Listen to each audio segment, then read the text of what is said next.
네, 오늘부터 사무엘서를 통해서 하나님께서 우리에게 주시는 은혜를 이제 좀 나누어 보겠습니다.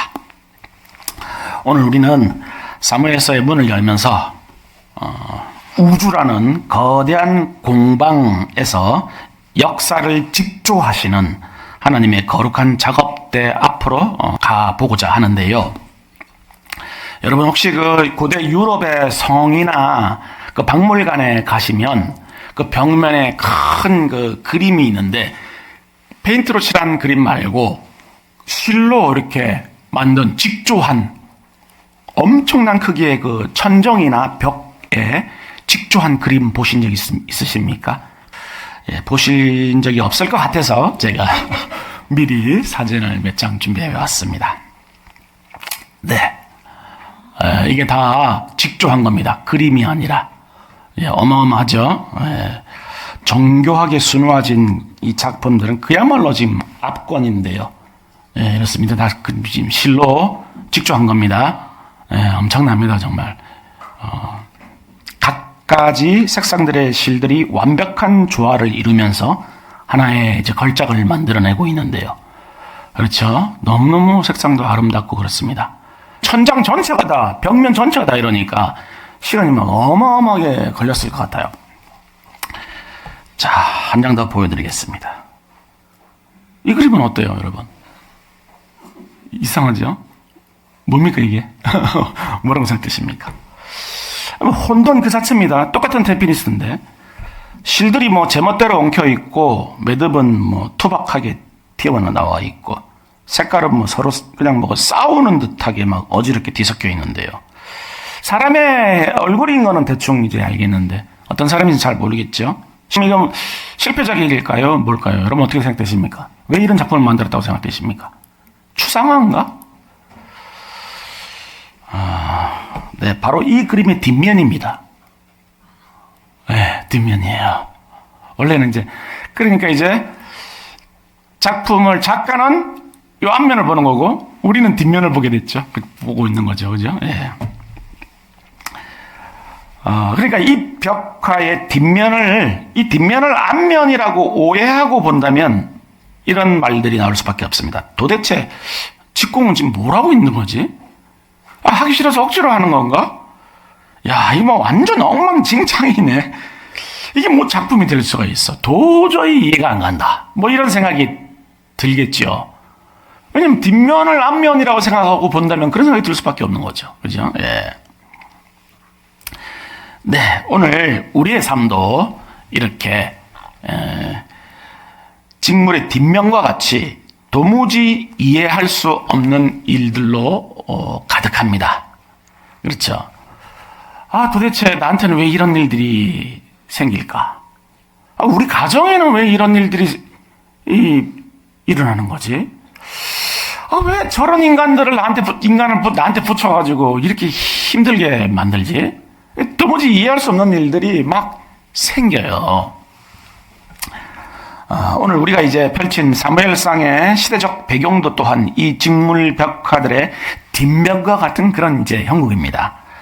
사사기라는 긴 어둠의 터널을 지나오면서 이스라엘의 역사는 엉킬 대로 이제 엉켜 버렸는데요. 그래서 사사기의 결론은 여러분 아시는 바와 같이 이렇게 나죠.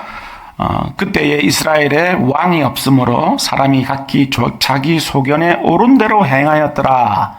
이게 이제 쉽게 얘기하면 뭡니까, 여러분? 왕이 없습니까? 누가 왕입니까? 하나님이 왕이시죠. 하나님이 항상. 근데 왕이 없다 그럽니다, 지금. 사사기 사람들은. 그죠? 그러니까 인정하기 싫다는 거예요, 하나님을. 그러면서 뭐라고요?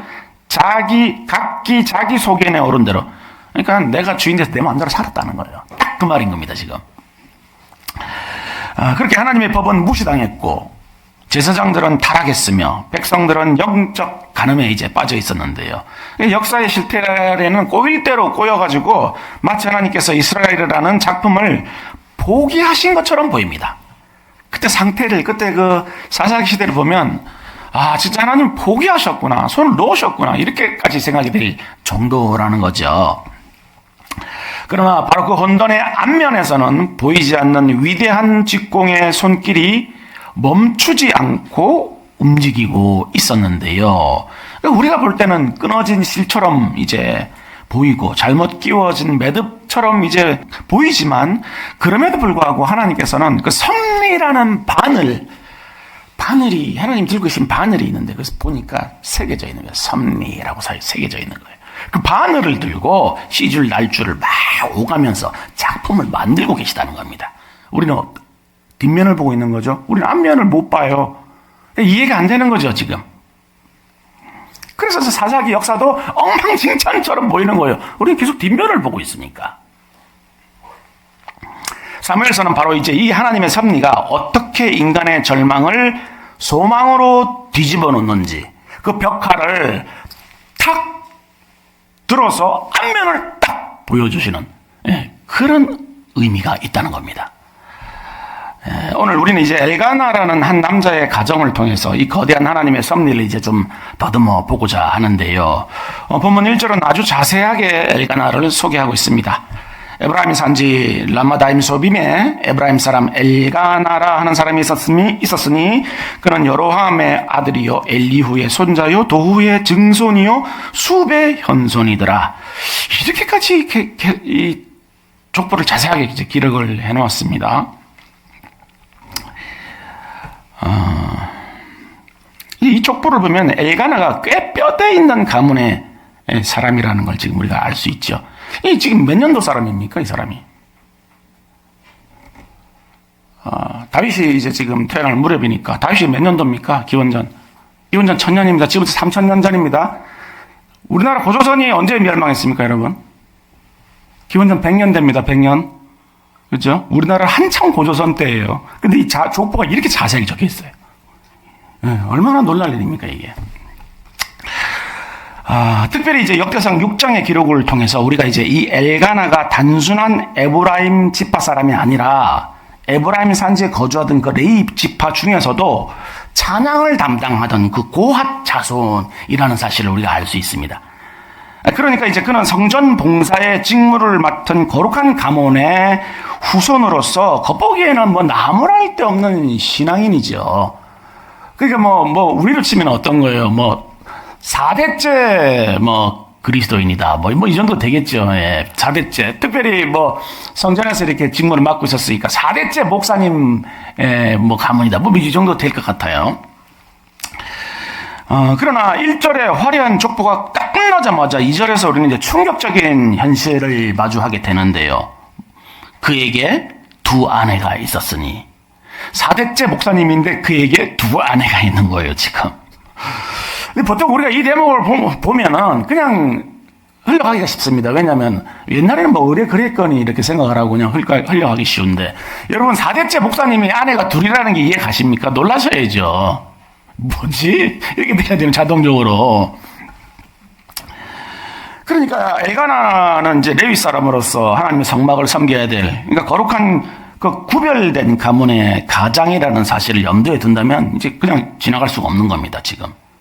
그러니까 두 아내가 있다는 게 뭡니까, 여러분? 창조 질서가 하나님께서 그 아내를, 그러니까 부모를 떠나서 아내와 합하여 둘이 한 몸을 이룰지라고 말씀하셨는데 그 질서를 깨트리고 있는 거지 않습니까? 근데 이게 단순한 문제가 아니라, 이 한 개인의 문제가 아니라 이 제사장 가문에서 이루고 있었다면은 그 시대 사람들은 어떻게 했냐는 거예요. 그걸 의미하는 거예요, 지금. 갈 때까지 간 거예요, 완전히. 엘가나는 나름대로의 핑계가 있지 않았겠습니까? 아내가 지금 자식을 못 낳으니까, 그럼 어떻게 해요? 자식을 계속 낳아야 되는데, 하나님도 지금 땅에 번성하라고 하셨는데, 지금 아내가 못 낳으니까 당연히 제가 어디서 구해야 되지 않겠습니까? 나름대로의 핑계는 있는 겁니다, 지금. 그리고 다른 사람들도 다 그렇게 사는데, 제가 누구라고, 저 혼자서 이렇게 살겠습니까? 나름대로 핑계가 있는 거죠. 안 변해요, 레파토리가. 우리 똑같잖아요. 우리 다른 사람들도 늘 그렇게 사는데. 그런데 이제 우리가 기억해야 될 게 뭐냐면, 우리가 우리의 편의와 욕망을 위해서 하나님의 질서를 비틀면 거기에 분명히 빈 틈이 생기죠. 그 틈에서 고통이 이렇게 막 삐집고 올라와가지고 우죽선처럼 가시덤불처럼 자라게 된다는 겁니다. 이 고통이. 다른 사람들 다 그래도 상관없어요. 아무 상관없어요. 다 비틀면 반드시 틈이 생기게 돼요. 하나님의 창조 질서를 비틀면. 그러면은 다른 사람 다 고통받으니까 나도 고통받아야지. 뭐 이 얘기밖에 안 되는 거 아니겠습니까 지금? 그러니까 엘가나 가정은 겉으로는 이제 경건해 보입니다. 그래서 뭐 매년 실로로 올라가가지고 예배 드리고 제사 드렸죠. 그런데 그 종교적 껍데기 안에, 근데 그 가정 안에는 무슨 일이 있었던 겁니까? 시기와 질투, 조롱과 눈물이 이제 가득 차 있었습니다. 이게 이제 바로 당시 이스라엘의 이제 모습인데요. 실로에는 하나님의 법궤가 있었고 대제사장 엘리가 있었으며 제사는 매일 똑같이 드려졌습니다. 우리가 매주 예배 하나님 앞에 예배 드리고 있는 것처럼 똑같이 드려졌습니다. 그러나 그 제사는 형식에 불과한 거죠. 그냥 예배 그냥 드려야 되니까. 안 드리면 혼날 것 같으니까 그냥 나와서 있는 거죠, 그냥.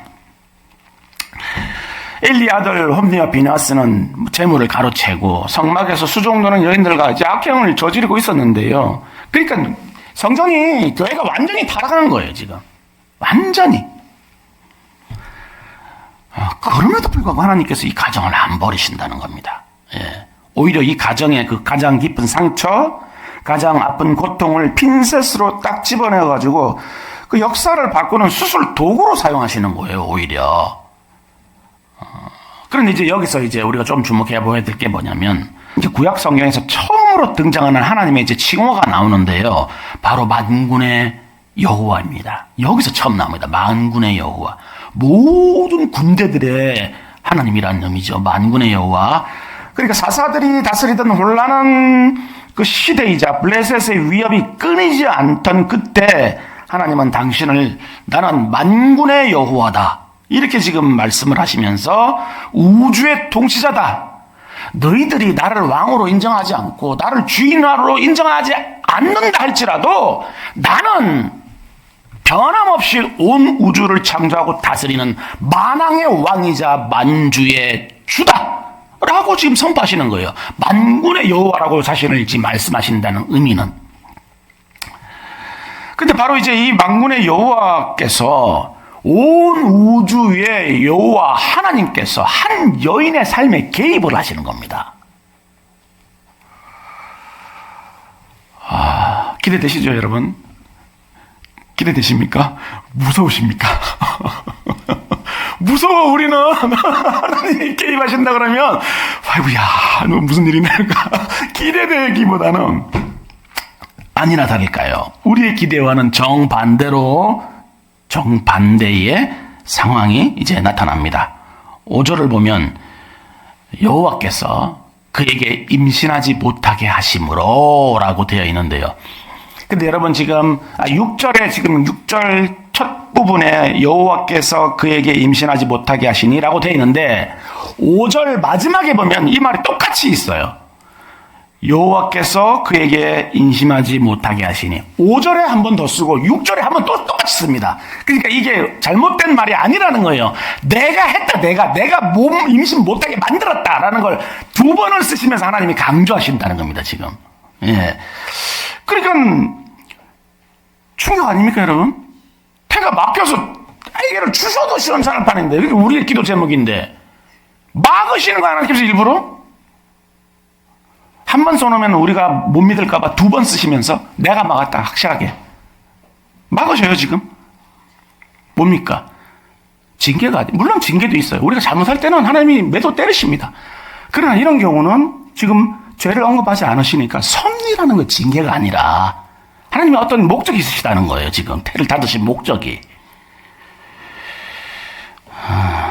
그러니까 하나님의 섭리는 우리의 좁은 이성으로는 이제 헤아릴 수가 없어요. 깊은 바닷속에 들어가 있는 것 같아가지고. 그래서 스펄전 목사님은 이제 하나님의 섭리에 대해서 이렇게 얘기하기도 했는데요. 하나님의 섭리는 때로 험한 파도와 같아서 우리를 집어삼킬 듯이 덤벼들지만 믿음의 눈으로 보면 그 파도는 우리를 소망의 항구로 더 빨리 데려다주는 조류일 뿐입니다. 그 섭리의 목적이 우리를 위한 거라는 거예요. 우리를, 하나님의 자녀들을 위한 것. 그렇다면 왜 하나님은 한나의 태를 닫으셔야만 했을까요? 여기서 이제 사무엘상 전체를 관통하는 하나님의 비밀스러운 설계도가 이제 숨겨져 있는데, 여기에 있는데요. 만약 한나가 여러분 결혼하자마자 아이를 쑥쑥 잘 낳았다면 어떻게 됐을까요? 예, 순풍순풍, 예, 그렇죠. 순풍순풍 잘 나와, 막 애가 막 줄줄이 막 나와, 막. 기도할 일 있습니까? 없죠. 그냥 아이들 뭐 먹이고 입히고 닦이고 뭐 정신 없을 거야 아마, 그죠? 예, 그리고 뭐 키워가지고, 그리고 이제 남편한테는 아이고야 우리 아내가 뭐 최고다 이렇게 애들 잘 낳고 잘 키우고 뭐 집안 건사 잘하고 그 이쁨 받고 그랬겠죠. 그 아이들 크면 뭐가 됐을까요? 예, 성경에 이름 하나도 안 나올 거예요. 그냥 평범한 아이로 자랐겠죠. 그리고 또 그 중에 또 뭐 삐딱한 애들은 또 뭐 무슨 뭐 그 엘리의 제사장 홈녀 비누아스처럼 뭐 그런 애도 나올 수 있겠죠. 그러나 하나님은 지금 평범한 아이가 아니라 이 어두운 사사시대를 끝장날 사람을 찾고 있는 겁니다, 지금. 예. 그러니까 타락한 엘리 제사장 가문을 대체하고 하나님의 말씀을 이 땅에 다시 선포할 선지자를 찾고 계신 거예요, 하나님 지금. 예. 그리고 그 무엇보다도 장차 올 왕인 다윗 왕에게 기름을 부을 킹메이커를 이제 얻고자 하는 목적이 있으신 거예요, 하나님은 지금. 이런 위대한 사명자를 낳기 위해서는 평범한 어머니로는 안 된다는 겁니다. 평범한 어머니로는. 눈물로 낳아서 기도로 키우고 젖을 떼자마자 하나님께 온전히 바칠 수 있는 헌신된 어머니가 이제 필요한 거예요. 그렇기 때문에 하나님은 한나의 태를 딱 닫으심으로 그녀를 이제 기도의 골방으로 몰아넣으신 겁니다. 몰아넣으시고, 몰아넣으시는데 사실은 한나는 아이가 없는 정도로 기도의 골방으로 안 가요. 그 정도로는. 여러분, 만약에 우리가 자녀가 없으면 기도 골방으로 올라갈까요? 여러분들은 어떻게 생각되십니까?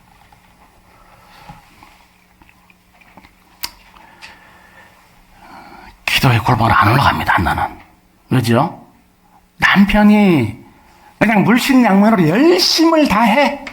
예, 남편이 조금 약간 2% 좀 부족한데 그나마 최선을 다하고, 그리고 한나가 그래도 신앙인이잖아요. 만약에 섭리를 알고 있다면 이렇게 생각했을 거예요. 만약에 하나님이 주시고자 할 작정이 있으시면은 어떻게든지 주신다. 마음 턱 넣고, 그죠? 그 정도는 훌륭한 겁니다. 만약에 그 정도 마음만, 믿음만 있어도 평범한 아이를 주시고자 했다면 하나님께서는 그 믿음 보시고 주십니다. 근데 그 정도는 안 돼요. 그러니까 뭐 때 되면 주시겠지. 주실 작정이 있으시면 주신다 하면 기도 골방 올라갑니까? 안 올라가. 그 정도로는. 그래서 기도의 골방으로 보내려고 특단의 조치를 내리시죠. 뭡니까, 여러분? 분인나. 이름도 무시무시해. 분인나를 찰떡같이 딱 붙이시는 거야, 그냥. 아주 그냥 막 사람이 요즘 말로는 긁힌다 그러죠. 긁힌다. 막 아주 그냥 긁어 그냥 사람을 그냥. 6절에 보면 이렇게 되어 있습니다. 그의 적수분이나, 적수라고 표현했어요, 성경에서. 적수분이나가 그를 심히 격분하게 하여 괴롭게 하더라. 이렇게 되어 있는데요. 격분하게 하다는 말은 단순히 화나게 하는 정도가 아니라 천둥이 치다 번개처럼 내리꽂다라는 강렬한 의미가 있어요, 원어에. 그러니까 아주 막 사람이 죽는 거죠, 지금 완전히. 그러니까 얄미운 시누이 정도가 아니라 가장 아픈 상처를 후벼 파는 잔인한 그런 고문관 역할을 했던 것인데요. 근데 분이난 나는 자식이 많았잖아요. 그 자식이 줄줄이 나가지고 이제 있는데 또 이 애가 나는 그 자식들까지 분깃을 다 챙겨줘. 너도 가지고 뭐 다 챙겨 잘 키워. 그리고 이제 밥을 먹으면 어떻게 합니까? 줄줄이 애들 주룩 바글바글 할 거 아니에요, 애들이. 그거 막 박치기를 하고 야, 똑바로 앉아서 먹어. 막 혼내고 막 일로 와. 한 숟갈 다 안 먹어. 막 이러고 난리치는데 보니까 한나는 그냥 이렇게 풀이 죽어가지고 밥도 이렇게 잘 못 먹고 있고 이렇게 있었을 거 아니에요. 그러니까 한마디 하는 겁니다. 밥 숟갈 탁 놓으면서. 아이고, 한나 형님. 오늘 별로 밥맛이 없으신가 보네. 아이고, 난 이렇게 애들 너무 많아가지고 정신이 하나도 없는데 형님은 애가 하나도 없어가지고 편하시겠어? 너무 편하시겠어. 아이고, 하나님 나를 너무 미워하시나 봐. 애를 이렇게 많이 줘가지고 나 힘들어 죽겠는데. 형님은 하나님 너무 복을 많이 주셔가지고 애 하나도 없고. 좋으시겠어요? 사랑 많이 받으셔서 이루고 있는 거예요, 지금. 사람이 안 미치겠습니까? 그때 당시만 해도 고대 근동 문화에서는 다산이 이제 신의 축복이죠. 예. 다산이 신의 축복이고 불임은 신의 저주인데 베베 꼬아서 이렇게 놀리는 겁니다. 툭툭 한 마디씩 던져. 그러니까 돌멩이에 깨고리가 맞아 죽는 거예요, 그냥 막. 근데 만약에 여러분 분인나가 없었다면 말 그대로 뭐 아이고 그래 그냥 뭐 내가 뭐 그래 그냥 이렇게 살자. 남편 의지하고 노후자금이나 착실하게 모으면서 살자. 이랬겠죠. 그러니까 이 섭리를 알고 있는 한나가 하나님께서 작정이 있으시면 분명히 주신다. 이 섭리를 알고 있는 게 역설적으로 하나님께서 분인나를 붙이신 이유가 되는 겁니다. 예. 그러니까 그냥 뭐 단순히 자녀 주시는 것으로 해결된 문제면은 아무 문제가 아니죠. 그렇게 분인나가 괴롭혀가지고 밥도 먹을 수도 없고 잠도 잘 수도 없게 되니까 어떻게 됩니까? 어디로 간 거예요? 성전으로 가는 겁니다. 성전으로. 집에 있으니까 속 시끄러워 죽겠는 거야. 그러니까 하나님께서 자녀를 기대하시는 게 아니라 사무엘을 기대하시잖아요, 지금.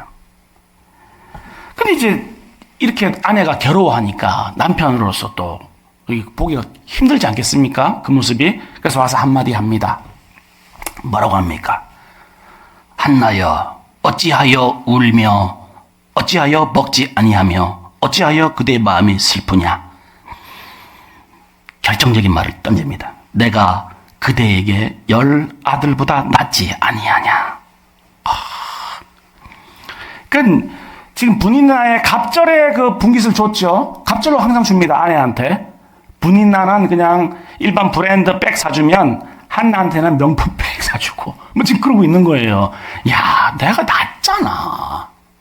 왜 그렇게 밥도 안 먹고 그러고 있는 거야. 큰일 나 그러다가. 근데 여러분, 만약 여러분이 한나의 입장이라면 남편의 이 말이 위로가 되실까요? 위로 되시겠습니까? 와, 우리 남편은 명품백 사주는 남편이야. 그래, 무슨 자식이 뭐 필요하냐? 그렇게 위로가 될 것 같으세요?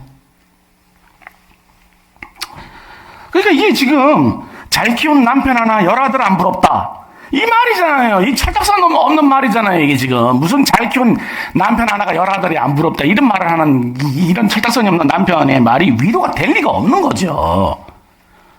물론 이제 엘가나는 진심입니다. 진심이고 자신의 사랑과 그 물질적인 보상이 그 한나의 마음을 채워줄 수 있을 거라고 이제 생각을 한 겁니다, 지금. 근데 이제 남편의 위로도 뭐 전혀 슬픔이 이게 위로가 안 되는 거예요. 왜입니까? 자식이 외에는 아무것도 안 보여, 지금은. 자식 아니면은 뭐를 다 갖다 줘, 다 필요 없어. 자식 갖다 놓으라는 거야, 빨리 지금. 그렇잖아요. 우리가 뭐, 정말 우리가 문제 앞에 봉착하면 아무것도 안 보이잖아요. 뭔 소리 해도 하나도 안 들어와. 무슨 뭐, 더 화나. 그거 안 갖다 놓으면은 나는 이거 못 풀겠다는 거야, 이게 화를. 그런데 한나의 고통은 그보다 훨씬 더 깊은 곳, 영혼 깊은 심연에서 나오는 것입니다. 왜냐하면 자식이 없는 것에 대한 하나님의 침묵 때문이에요. 예.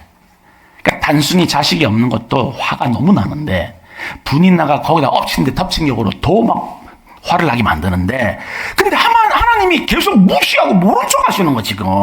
그러니까 견딜 수가 없는 거예요 지금 이 상황을. 내가 이렇게 모욕을 받고 너무너무 힘든데 하나님이 관심도 없으신 것 같잖아요 지금. 그러니까 이게 풀리지 않는 숙제인 겁니다. 하나님 왜 제게는 응답해 주시지 않습니까? 저는 하나님의 백성인데 아니 도대체 왜 저만 딱 제외시키고 저만 모른 체 하십니까 도대체. 그건 거죠. 그 심정인 거죠 지금. 그러니까 이 영적인 갈급함, 하나님께로부터 단절되었다는, 하나님께로부터 소외되었다는 그 단절감이 이 근원적인 결핍은 다른 사람들의 사랑이나 무슨 돈이나 세상의 그 어떤 것으로도 채워지지 않는 거예요, 그게. 엘가나의 남편은 뭐 최선을 다했죠. 사랑해주고 챙겨주고 위로해줍니다. 근데 인간의 최선으로는 결코 하나님의 은혜를 대신할 수 없어요. 만족이 안 돼요, 우리가. 그래서 끊임없이 갈구하지만 사람이 최선을 다해도 그걸로 만족이 안 돼요, 우리는. 인간이란 존재는 그렇습니다. 그렇기 때문에 우리도 또한 사람에게서 위로를 찾지 말아야 하는데요. 남편이 뭐 나를 이해해주지 못해서, 우리 남편은 목석이야. 내 마음 하나도 몰라. 또는 자식이 내 마음을 몰라줘서, 이해하지 못해서. 그런 걸로 여러분 슬퍼하시면 안 돼요, 여러분. 잘 키운 남편 하나 열아를 안 부럽다는 수준의 그런 수준의 말을 하는 남편들에게 여러분 뭘 기대하십니까? 기대할 게 없어요, 남편들에게. 자식들은 원래 자식들이니까 평생 철딱선이야. 자식들은 원래가. 왜죠? 부모는 항상 나를 위한다. 끊임없이 나에게 희생한다. 나를 사랑하기 때문에 그 희생을 포기하지 않는다는 걸 알아, 이 자식들이. 그래가지고 그거를 이 못된 자식들이 다 그냥 그러려니 하고 있는 거예요. 그걸 감사하지 못하고. 뻔히 다 알아요. 그래서 자식들은 평생 철딱서니가 없어요. 근데 나중에 어떻게 뭘 알게 되죠? 남편도 숨겨놓은 자식이었구나. 나중에 알게 되잖아요. 예. 자식으로 판명이 나잖아요, 나중에 보면. 이 딱 철딱서니가 없어, 남자들은 원래. 그래도 남편들이 내가 열 아들보다 낫지 이렇게 물으면 그래 나 이렇게 대답해 주셔야 됩니다. 그렇게 대답 안 해주시면 바로 삐져요, 우리는. 이만큼 나 우리는 또. 그럼에도 불구하고 마음속으로는 내 영혼의 빈방은 오직 하나님만 채우실 수 있다. 이렇게 마음속으로 하셔야 돼요, 그 말을. 겉으로 하면 삐져, 바로 우리는. 우린 그래요. 우린 자식이야, 영원히. 저만 그런가요? 그렇습니다. 하나님 외에는 세상 그 누구도 우리의 영혼을, 그 굶주림을 채울 수가 없기 때문입니다. 한나의 다친 태, 분인나의 독설, 엘가나의 부족한 위로, 이 모든 상황은 인간적으로 볼 때는 정체적 실패죠. 정체적 실패고 오류고 엉긴 그냥 실타래로 보입니다. 그러나 하나님은 이 모든 실패 재료들을 모아서 사무엘이라는 그런 위대한 작품을 이제 빚어내시는 것인데요. 그러니까 인과관계를 뛰어넘는 그런 하나님의 창조적인 일하심이지요. 우리는 A를 넣으면 반드시 B가 나와야 된다. 1 더하기 1은 2다. 우리는 법칙으로 알고 있지만 하나님에게는 그게 의미가 없는 거예요. 하나님이 만드신 법칙이잖아요. 하나님이 거기 갇혀 계실 리가 없는 겁니다. 마이너스를 넣었는데도 플러스를 만들어내시는 분이 하나님이신 거예요. 그러니까 우리의 계산으로, 우리의 이해로, 우리의 틀로 제한하면 안 돼요, 하나님은. 항상 다른 방법이시잖아요.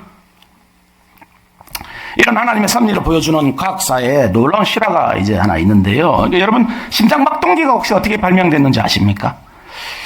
1956년도에 미국 버팔로의 한 대학 교수자, 이제 공학자였던 윌슨 그레이트 배치라는 사람이 이제 있었는데요. 이제 이 사람이 자기 뒷마당에서 그 연구실을 이제 헛간을 연구실로 개조해가지고 실험을 하고 있었답니다. 뭐 대단한 곳에서 만들어진 게 아닙니다.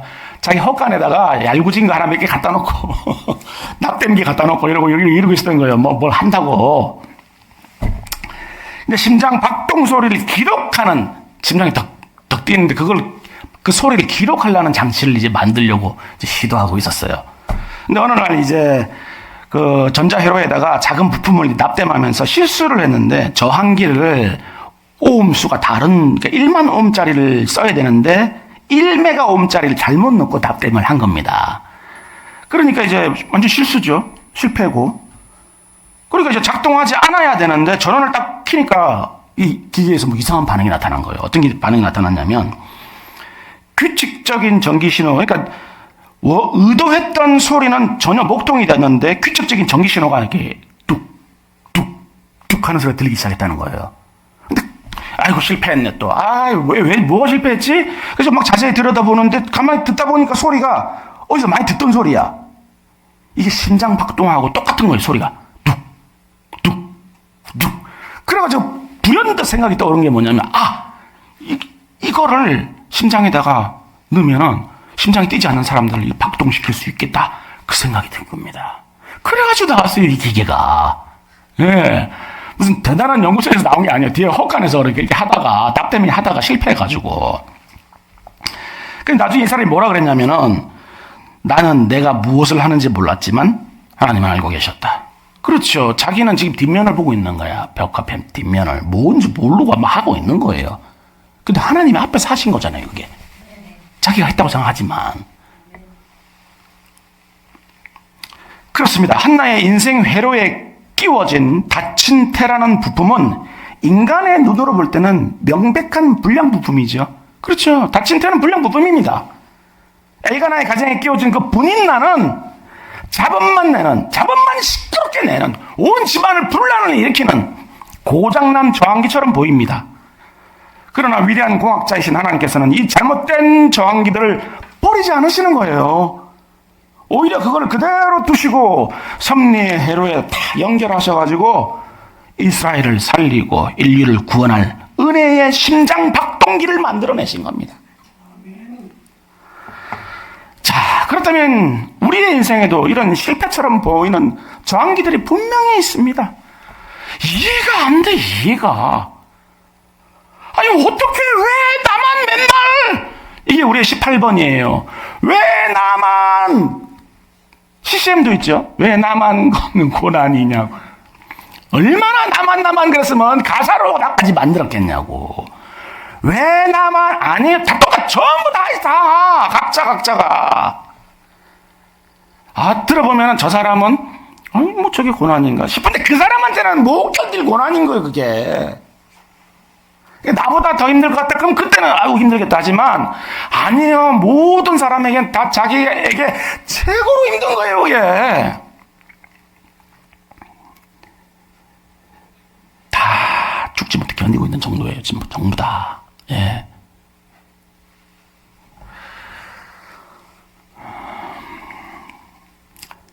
이별, 파산, 질병, 배신, 잘못 끼워진 그런 것처럼 보이는 부품들이 우리 인생의 그 회로에 끼어 들어와가지고 우리 인생이 망가지는 것처럼 보이는 겁니다.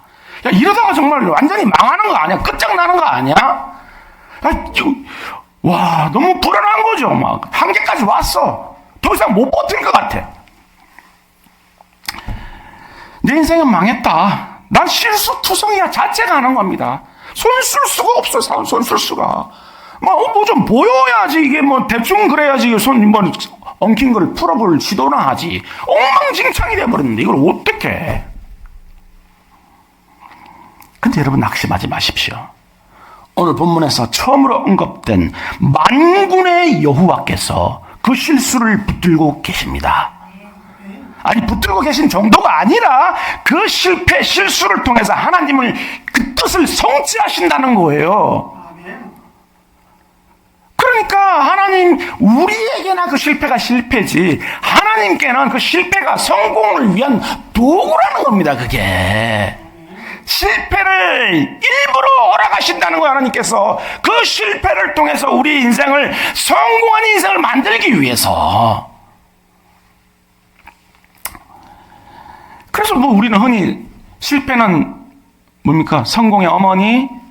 근데 그걸 누가 그렇게 하신다는 겁니까? 하나님이 하신다는 거예요. 하나님이. 그렇게 우리의 실패는 누군가의 죽어가는 심장을 다시 뛰게 할 영적 심장 박동기로 이제 재탄생하게 되는데요. 그렇습니다. 오늘 본문의 끝에서 한나는 여전히 울고 있고 여전히 아이는 없으며 분인나는 여전히 왁작지껄 떠들고 있습니다. 아이고 형님, 오늘 밤마저 없으시네. 상황은 변한 것이 하나도 없지만 우리는 9절 이후의 얘기를 알고 있죠. 한나는 엘가나의 품에서 위로받기를 거절하고 분인나와 싸우기를 포기했으며 오직 하나님 한 분에게만 철저히 매달리고 의지했는데요. 다른 데서는 위로가 없다는 걸 이미 알아. 그리고 만군의 여호와여라고 부르짖는 그녀의 기도는 이제 단순히 아이 하나 달라는 떼쓰기의 차원을 마침내 넘어서게 됩니다. 기도 가운데 하나님을 왕으로 인정하지 않는 그 이스라엘의 죄악을 직시한 거예요. 와, 그렇구나. 이 내 아픔이 하나님이 이 이스라엘, 이 민족을 보시는 아픔이구나. 거기까지 간 거예요. 기도를 통해서. 그리고 마침내 하나님께서 기대하셨던, 원하셨던 그 기도가 터져 나오게 됩니다. 뭡니까? 저에게 아들을 주시면 그 아이를 다시 하나님께 드리겠습니다. 그를 통해 이 민족을 살리시옵소서. 여기까지 나간 거예요. 기도의 골방으로 들어가지 않으면 이 기도는 절대로 안 나옵니다. 하나님의 마음을 헤아린 거잖아요, 지금. 한나의 개인적인 슬픔이 하나님의 거룩한 뜻과 만나는 순간이고, 하나님의 심장과 한나의 심장이 같은 박동으로 뛰기 시작한 것이죠. 그런데 그것이 오히려 여러분 그렇습니다. 지금 우리의 인생에도 또한 엉망진창으로 보이고 이해할 수 없는 것들이 잔뜩 투성이입니다. 근데 그게 오히려 당연하다는 거예요. 왜죠? 뒷면을 보고 있으니까 우리가 집중하는 게 아니지 않습니까? 그러니까 우리 인생은 우리가 볼 때는 엉망진창일 수밖에 없어요. 이해할 수 없는 거 투성이에요.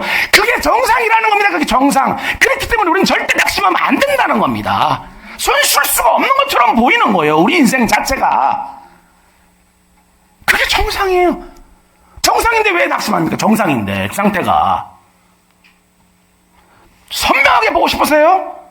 그럼 여러분이 하나님이 되셔야지. 그렇죠? 믿음이 있어야죠. 하나님 앞에서 집중하고 계신다는 믿음이. 그게 우리에게 주어진 특권 아닙니까? 세상 사람들은 그걸 알 수 없어요. 머지않아 하나님께서 그 직조 벽화를 뒤집으실 날이 반드시 올 것이고, 우리는 그때 그 무릎을 탁 치면서 감탄하게 될 그날이 온다는 겁니다. 와, 그 끔찍했던 실패가, 그 아팠던 이별이, 그렇게 이해할 수 없었던 그 모든 상황과 처지가 바로 이 영광스러운 구원의 그림을 그리기 위한 하나님의 한 땀 한 땀이었구나. 찬송이 터져 나오게 하신다는 겁니다. 하나님께서 반드시. 그러므로 이제 이 모든 의심 구름을 물리치십시오. 그리고 각자의 자리에서 맡은 바 본문을 충성스럽게 감당해 나가십시오. 여러분, 우리에게 하나님 대단한 거 원하시는 거 아니에요. 자리를 지키시는 것만 해도 대단한 거예요. 다른 사람한테 신뢰를 주십시오. 이 사람한테 맡겨놓으면, 이 자리에 맡겨놓으면 이 사람은 책임진다. 그거예요. 그 자리를 왔다리 갔다리 하고 아침에 눕고 맨날 막 지각하고 막 마음대로 빠지고 그러면 안 되는 거예요. 최선을 다해서 그 자리를 지켜내는 것, 하나님이 맡기신 사명이다 생각하고 지켜내는 것, 대단한 겁니다. 그게 분인다가 격동시켜도, 다 분인다 있으시죠? 여러분들에게 계속 격동시킵니다. 그리고 내가 그냥 스크래치, 오늘은 여기, 내일은 저기. 세상이 알아주지도 않죠. 정말 세상이 볼 때는 인생이 아무것도 아닌 것 같이 보여요. 그럼에도 불구하고 여러분들은 묵묵히 기도의 골방으로 들어가서 기도의 씨앗을 심으십시오. 하나님은 그 자리로 여러분을 부르시는 겁니다. 거기서 역사가 일어나는 거예요. 거기서 여러분들은 하나님의 마음을 헤아리게 되는 거예요. 하나님은 만군의 여호와라는 그 영광스러운 칭호의 명예를 걸고 결코 실패하지 않으시기 때문입니다. 자신의 이름을 걸으셨어요. 여러분 인생에다가. 근데 어떻게 실패할 수 있습니까? 실패는 뭡니까? 하나님의 길을 포기하시는 거죠. 그 실패는. 그렇기 때문에 여러분들의 인생은 결코 실패는 없는 겁니다. 그리고 마침내 인생의 엉긴 실타래는 온 우주에 단 한 점밖에 없는 너무나도 영광스러운 결작품으로 드러나게 될 것입니다. 여러분들이 그 작품의 주인공이신 거예요. 기대하십시오. 바라보십시오.